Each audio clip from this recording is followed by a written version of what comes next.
Assalamualaikum warahmatullahi wabarakatuh. Hai, perkenalkan nama saya Audrey Aulia Salamita dari kelas 10 Farmasi Klinis dan Komunitas 1 SMK Kesehatan Anissa. Saya di sini akan menjelaskan tentang teks anekdot. Yang mau tahu videonya, tonton sampai habis ya. Teks anekdot.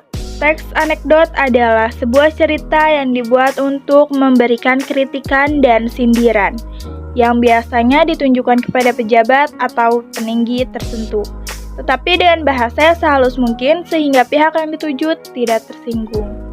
Struktur teks anekdot. 1. Abstraksi. Abstraksi menggambarkan isi teks secara umum agar pembaca bisa memberikan ilustrasi si cerita. 2. Orientasi. Orientasi merupakan awal kejadian pada cerita atau juga bagian yang menjelaskan latar belakang mengapa peristiwa utama dalam cerita dapat terjadi. 3. Krisis. Krisis merupakan bagian yang menjelaskan mengenai pokok masalah utama dalam cerita. 4. Reaksi. Reaksi adalah bagian yang akan melengkapi berupa penyelesaian masalah. 5. Koda. Kode adalah bagian penutup cerita dalam teks anekdot. Kaidah teks anekdot. 1. Menggunakan kata kerja lampau. 2. Menggunakan kata keterangan atau adverb bentuk lampau. 3. Menggunakan gaya bahasa metafora atau kiasan. 4. Menggunakan kata penghubung dan tanda baca yang sesuai kaidah. 5. Bersifat naratif atau diceritakan secara runtut. 6. Menggunakan kata sifat, kata benda, dan kata majemuk. 7. Terkadang dilengkapi dengan pertanyaan retorik.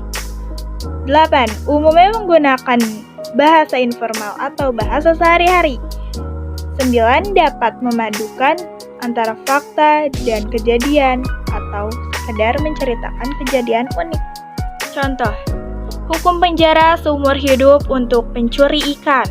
Pada suatu hari ada seorang nelayan muda yang baru saja dijebloskan ke dalam penjara. Di hari pertama ia mendekam di penjara. Narapidana yang sebelahnya menanyakan kenapa ia sampai di penjara.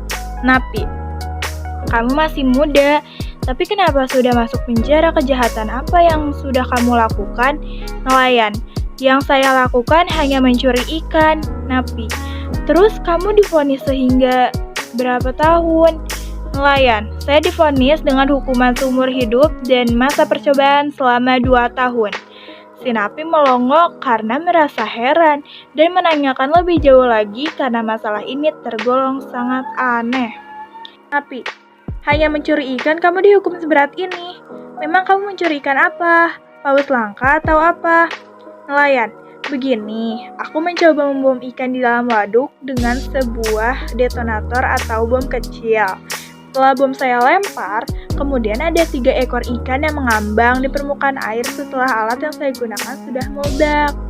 Napi, wah, cuma seperti itu seharusnya kamu hanya dihukum beberapa hari saja, tidak seumur hidup dong. Nelayan, nah, yang menjadi permasalahan utamanya yaitu terdapat 2 mayat penyelam yang ikut mengapung setelah ikan yang mengapung. Napi, tertawa terbahak-bahak. Wahahaha, ternyata tidak hanya ikan yang berhasil kamu bom.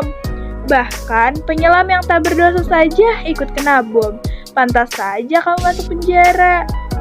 Setelah membahas singkat mengenai kasus yang dialami dengan nelayan muda tersebut yang masuk penjara dan divonis seumur hidup, mereka melanjutkan pembahasan yang lain.